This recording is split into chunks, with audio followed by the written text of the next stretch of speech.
Once upon a time when I was young, I went to visit a hospital.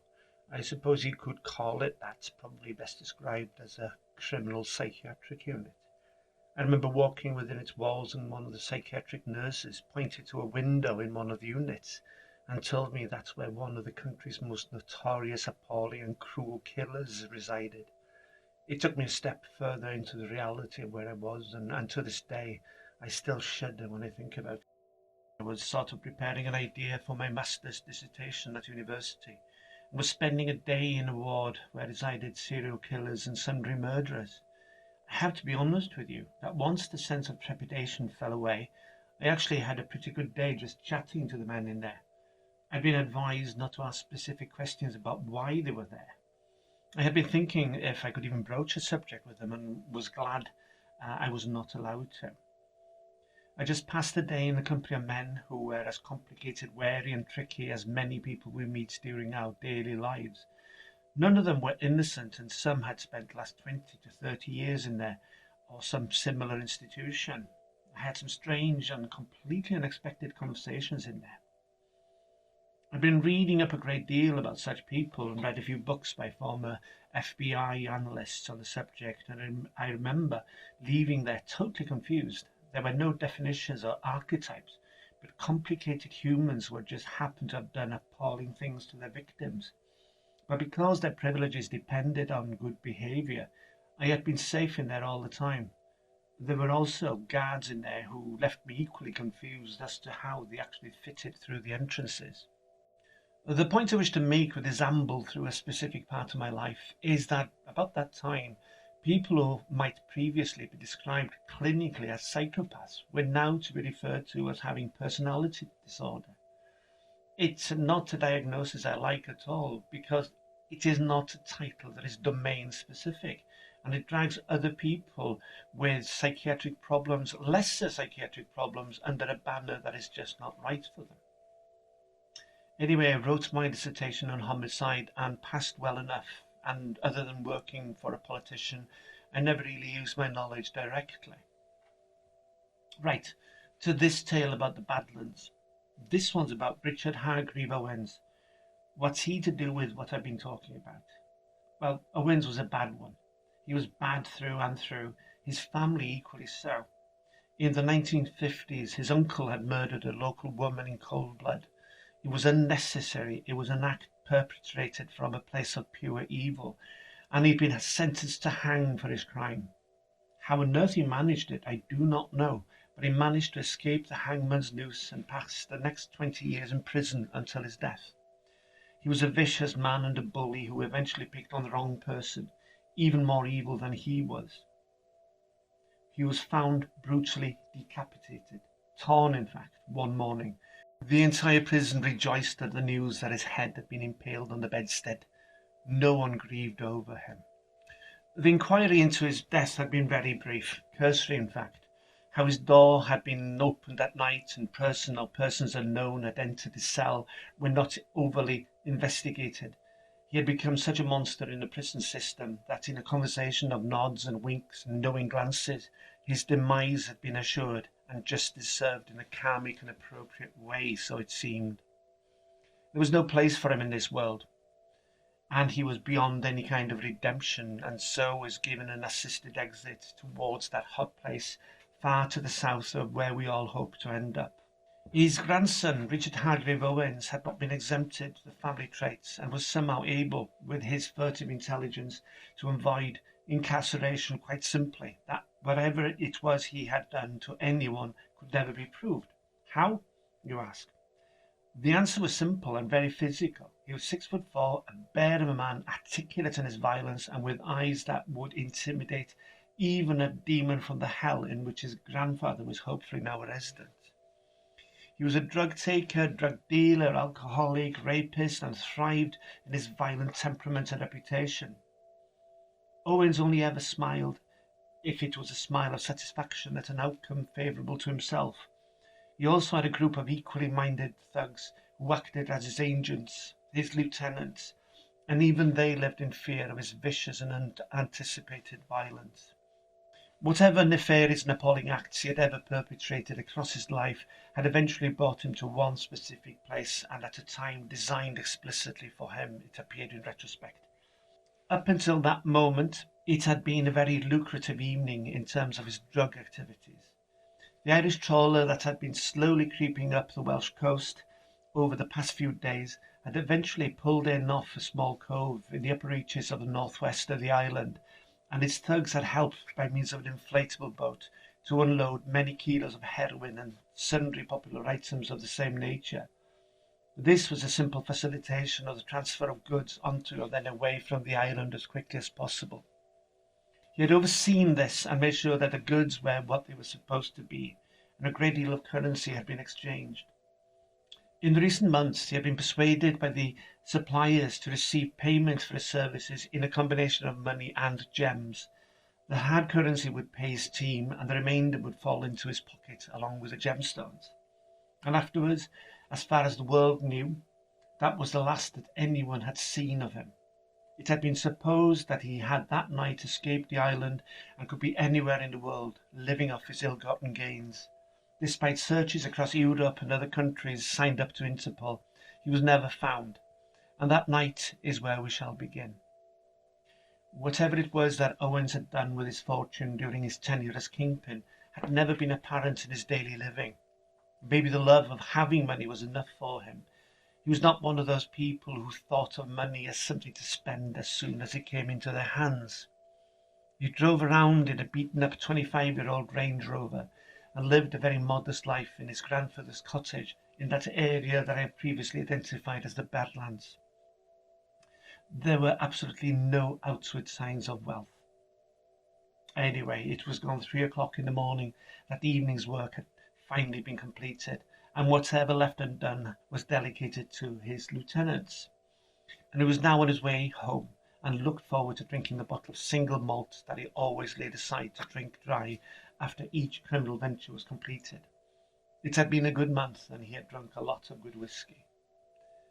His only hobbies, so it seemed, were pigs. His cottage was attached to a farming small holding, and generally stank of pig-related effluent. This would be useful should the police ever turn up with their sniffer dogs. Their olfactory sense would be overcome by the fragrance, and it would be as useful to forensics as a banjo player in a wake. The pigs were useful for another reason other than bacon and sundry joints of meat. Occasionally Owens would separate one of the pigs from its porcine colleagues and feed it the gems before transporting it off the island to an outhouse in Snowdonia that he would use as a slaughterhouse dedicated to one pig at a time. Police had stopped him on a number of occasions on suspicion of transporting illegal goods.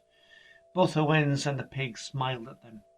As long as the pig did not defecate before passing the police, he was safe. Always had been. There was an irony in what he did that was not lost on him. Where the gemstones went from there was never known. What had begun as a low-lying useful mist that night had now become a thick fog that seemed to physically embrace everything it came into contact with. One of his colleagues had observed that to him the fog had an intention guiding it. By the time Owens had travelled a few miles in the direction of his home near Wigan, he was beginning to suspect that there was something indeed extraordinary about the fog. Indeed, so thick was it that he became completely disoriented and angry that he no longer recognised where he had travelled countless times before. And he grew even more confused when he suddenly found himself travelling along a trail rather than the rural single-track road with which he was familiar. Driving to his home was something that he had done so many times that it was pure muscle memory. Then suddenly the end of the track lurched toward him out of the fog. He banged his fist on the steering wheel of his vehicle and gave a loud vent to his anger and confusion and slammed on the brakes to bring the vehicle to a juddering halt. He took out his mobile phone and tapped the keyboard seeking his GPS. Well, there was nothing there. He could see that the phone was working correctly, had the signal and enough charge. However, the map he gazed upon was of nowhere he knew. He stared out the windscreen with a growing contempt of someone used to having his own way for far too long. The world should always behave for him. He stepped out of his vehicle and realized that he no longer knew where he was. What was supposed to be a reasonably well-maintained single-track road was nowhere to be seen. There was no indication of a track, let alone a road. Fuming, he walked all the way around his vehicle. Nothing, absolutely nothing. He had somehow found himself in the middle of woodland where none of the trees were familiar and straight as they should be. He had lived in this area his entire life. His family had barely left the area after his grandfather had gone to prison. He had cycled and walked to thieve from every single house, farm or cottage in the area. Only the tramps of old would have known the area better than he. And yet here he was, allegedly within minutes of his home, and there was no sign of it. He checked the GPS map on his phone once again. There was only a broad green glow on the map. It might have seemed to him that the world he knew had suddenly switched itself off. Then he found a new and more colourful invective when he saw that one of his tyres was embedded up to its supporting arch in soft ground, and the others would soon follow. In all directions was a forest of unknown and ghastly-looking trees, stunted, twisted into all manner of agonized shapes.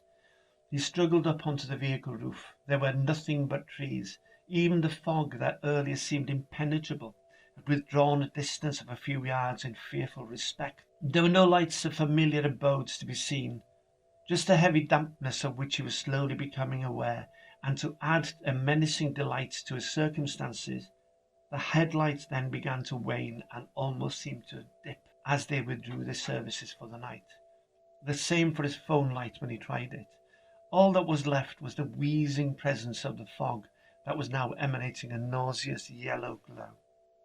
From the outside, had he been able to discern the view, then it would seem as mad an image as imaginable. A perfectly serviceable large vehicle had somehow driven to where no road existed, to find itself surrounded by a menacing woodland, and a man who was for the first time in his life wary and worried. Fear had never been part of how he presented himself to the world, or how he thought about himself. So when this familiar emotion tiptoed into his mind, he found himself disconcerted, to say the least. The sound of a branch snapped by a weight placed upon it made him swing around to the front of the Range Rover as a figure stepped out into the bare small clearing. It was a figure that seemed even taller and larger than he, and somehow even broader against the shadow behind it and the fog's glow at its front. He was dressed in a dark overcoat drawn tight about him, and a beanie hat that revealed the ends of long tresses of dirty grey hair. "Bloody hell!" Owens exclaimed. "Who are you, and where the hell am I?" The tall man hawked and then leaned forward deliberately to spit, as if he were searching for a specific target to hit. He nodded with some satisfaction as he drew the back of a large and dirty hand across his mouth and straightened up. When he spoke, his voice was a low baritone rumble over cracked marble, nothing friendly or reassuring anywhere within its bounds. It sounded like the crash of too many consonants forced together as if unaware of the existence of vowels. The man rolled his head from side to side as if gauging Owens. He spoke as he drew out the rolled cigarette butt from behind his ear and searched his pocket for something with which to light it. He flicked open and lit a flame on a Rolex lighter against his spare hand, a simple yet artful motion. He inhaled deeply of the cigarette smoke and rolled his shoulders as if to relax the tension. He growled in response to Owen's earlier question. "Couldn't tell you. I'm a stranger here myself. I was hoping you could tell me. Are we still on the island?" Seeking to establish his credentials, Owen jumped down off his vehicle and looked directly at the man's large face, barely able to see much of it in the handful of feet that separated them. He could see that the man had a few days' growth of grey stubble and an ugly sneering and contemptuous mouth, as if he was used to daring any and all things he'd ever encountered. Clearly a kindred spirit, Owen's instincts told him. The eyes were hidden under a protruding brow, and the eyebrows more or less a heavy straight line over deep, unfathomable eyes. "How did I get here?" Owens asked. "Couldn't really tell you that either. Are we still on the island?" I said. Owens nodded a yes and pulled out a pack of cigarettes. The man looked at the pack. "You mind? It feels like it's been a long time since I had a proper cigarette." He handed the man his pack. The man took one, returned the pack. The hands were massive shovels, and the pack seemed smaller in comparison. This was a man to be watched closely. He put the pack back in his jacket pocket and felt the small silk sack of gemstones within. He thought a moment. Did this guy know he had them? Was this part of a setup against him? Of course he had many enemies, though none he knew who could match him. This he knew with no hubris. Eventually someone would rise to challenge him, but so far none had prevailed. "I was on the island when I set out 20 minutes ago," he said. "At least I think so." "Where are you from?" "Name's Tam," the man said. He pointed his unoccupied hand over his shoulder. "Been here at least a few days, I think."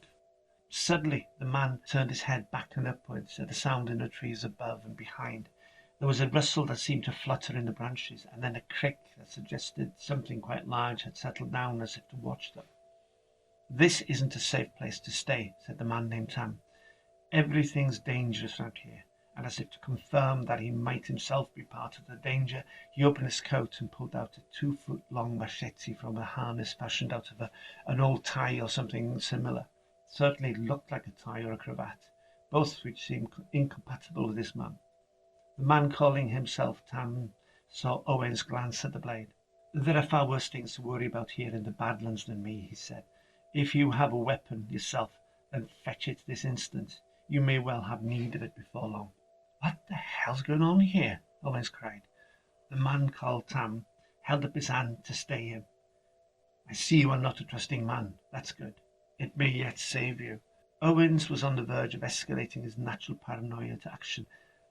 "At the moment I am not your enemy. Look around you," said the man named Tam, and waved his hand around and upwards towards the specific place where something was still moving furtively above them. "Listen. Fetch whatever weapon you have and get ready to follow me to a safe place. A safer place, anyway." Owens listened a moment. There were sounds of movement around them. His instincts told him that they were not to be feared, although he wasn't sure about whatever it was in the canopy and darkness above them. He could feel its gaze. It was indifferent at the moment, but certainly interested. If this was the island, then something fundamental had changed all of a sudden.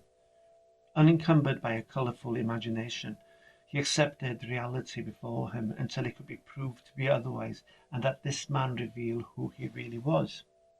Owens had always alleged that he was a hunter as a hobby and therefore had a weapons license. Not unusual for a small-scale farmer in a very rural place. There were always some creatures out there after what little livestock he had, other than the pigs. He also kept a handful of chickens to legitimize his claim.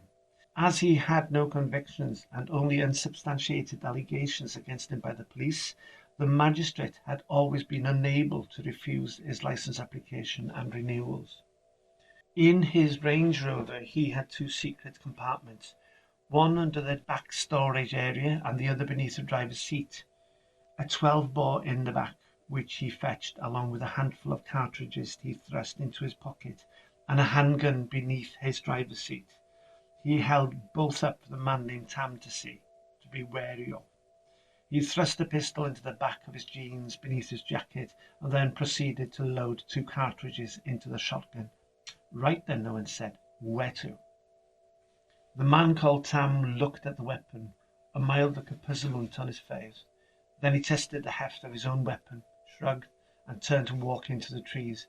Over his shoulders, he said, "Be wary of everything.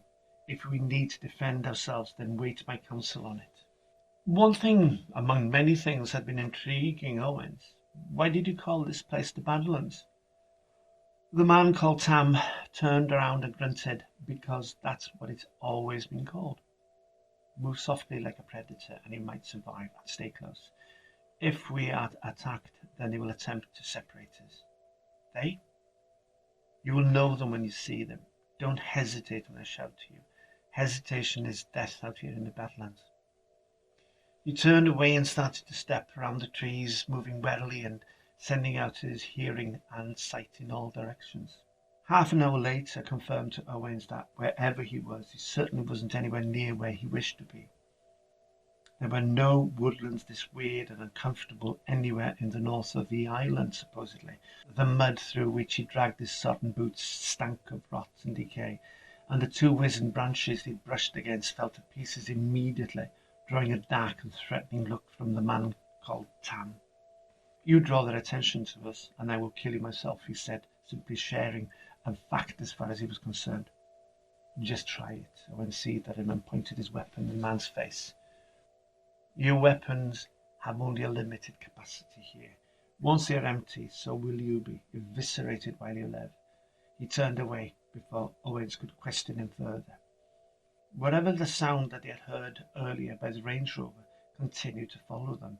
Above, ahead, and behind, either it was moving, flitting around them, or there were more than one. Owens couldn't even imagine what it was, but he was more than ready to shoot it. Taking care with his step and watching all around, he continued after the man called Tam.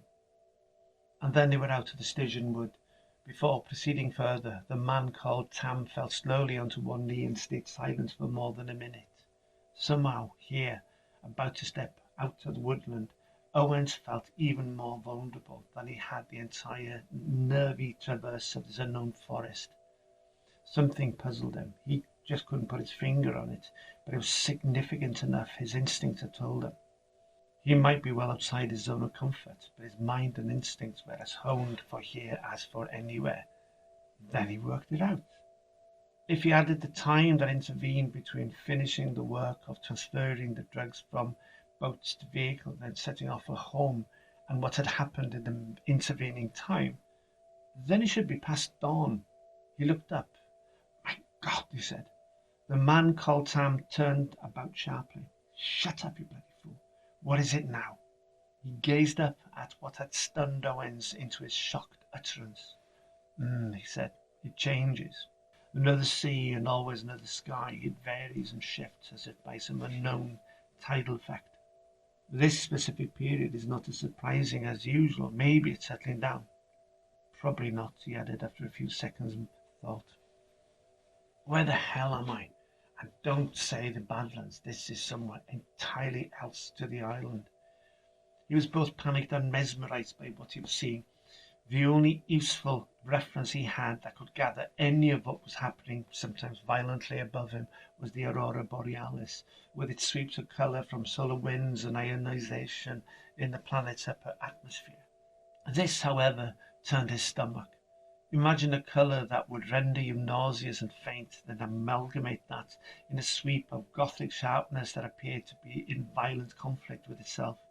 A monstrous shape of unimaginable scale would temporarily form and appear to gaze down upon them before redissolving into a maelstrom of hideous colour that would go chasing another form. The sense of being watched by something among it all was overwhelming and immediate. The man called Tam spoke. What you see and what I see are two different things.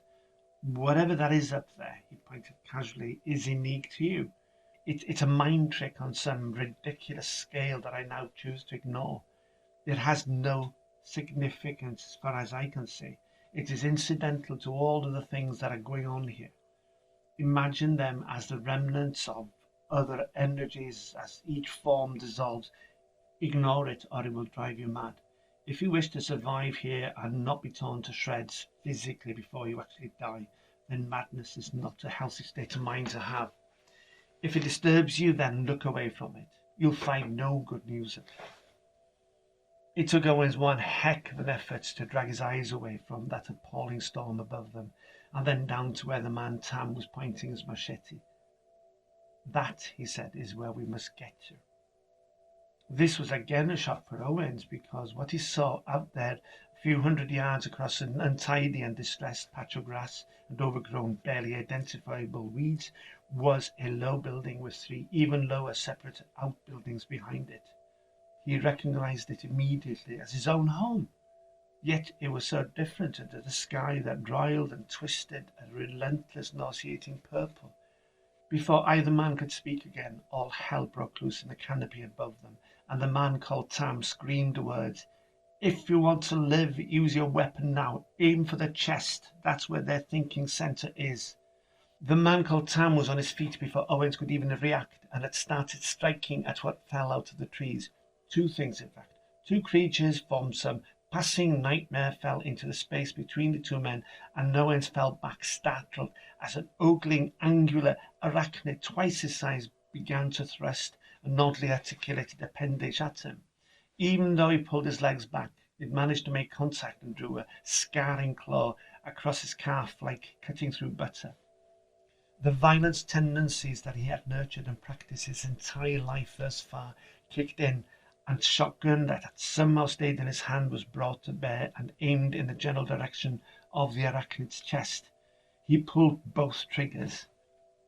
Quite simply, the arachnid seemed to fold in on itself to occupy the large missing portion of thorax that had held it up structurally. Owens was on his feet and turned to find the man called Tam in a dire battle of blade against a handful of talons thrust at him. Owens reached into his pocket and pulled 2 cartridges, which he patiently and coolly placed in the shotgun. Normally, it would have been Owens' instinct to run away and leave whoever was left to sort out their own problems, but here Owens wanted this man kept alive, if only temporarily, to tell him how to get out of whatever hell this place was. "Get out of the way," he shouted, and pulled the trigger as soon as he saw movement.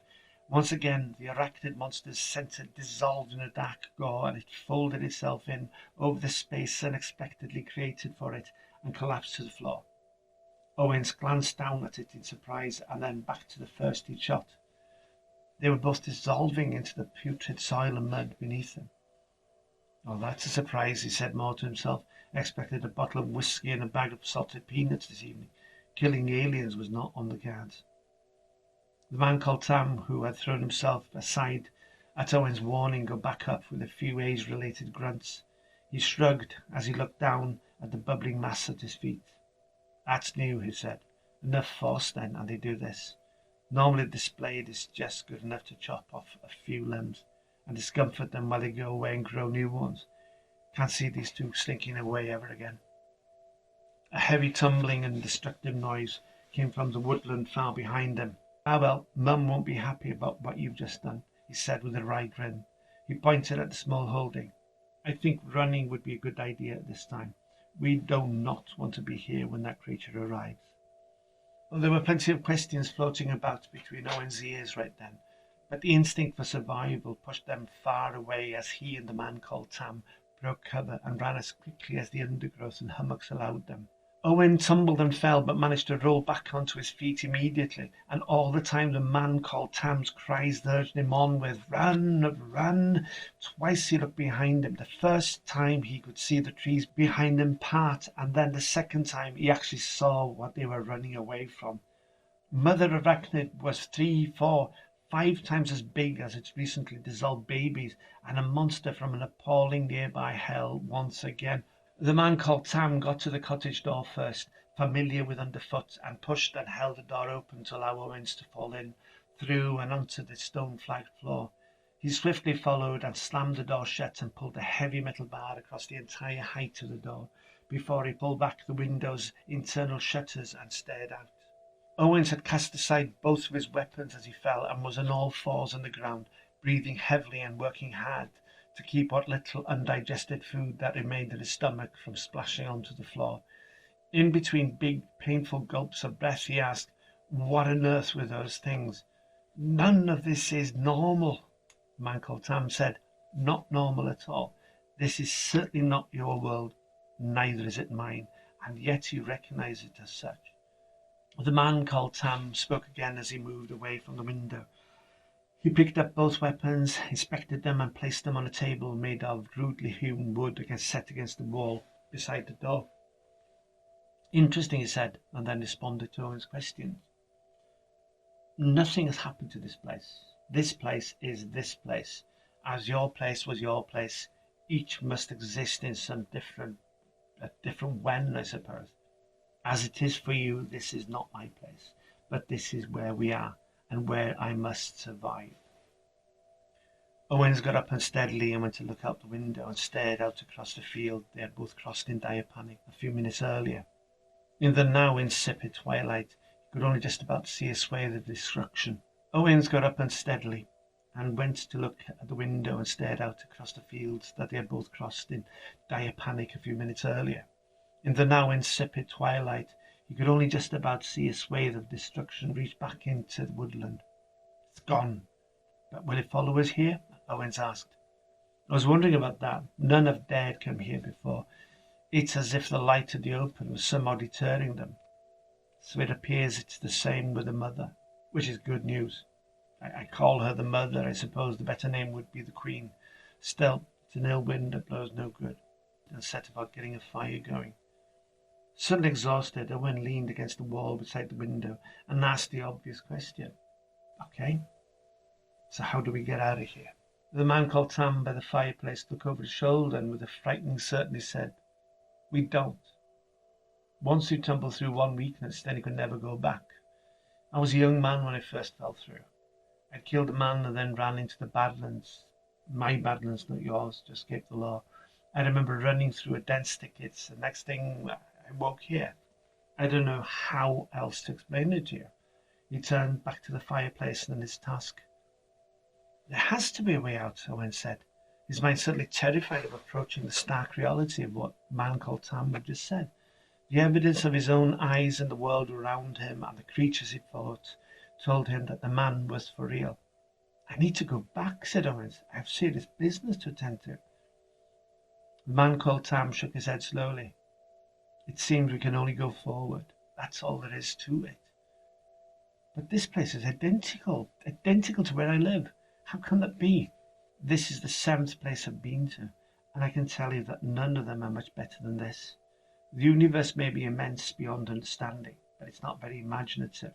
Probably cheaper from an energy point of view to keep repeating the same pattern and just vary the interior. Okay, so how the hell did you find me earlier? There's always a disturbance when somebody comes through. That's the purple sky. It's always different, but as long as you keep a general eye and ear open, then I know what's happening. I was slow tonight. I had hoped that it would be open and I could throw myself through. Maybe swap with you. I don't know how it goes. Anyway, there we are, a bit further forward than before. He creaked and moaned as he got up and wandered over to the table and picked up the pistol and pointed it at Owens. These will make a difference for me at least. There's a very serious problem with this place, the Badlands, and that's because we can never eat anything here. We are physically incompatible with any place that isn't that where we come from. Put that gun down, Owens barked at the man in a sudden realization of what the man called Tam had just implied. With 2 of us, we can make it out of here. You presented me with a terrible dilemma, said the man named Tam. But I suppose at the end of the day, I have to be practical and realistic. This isn't the first time. Owen stared at the man. Not the first time for what? Owen stared at the weapon and the man holding it, all the time trying to gauge how to get it back. Listen, said the man called Tam, it's nothing personal. But for me and for those animals out there, you're nothing but protein. Nothing more. When he pulled the machete out and dropped it on the table, it crashed with a heavy, sonorous clang. Don't think it's personal. I promise you, it's never personal.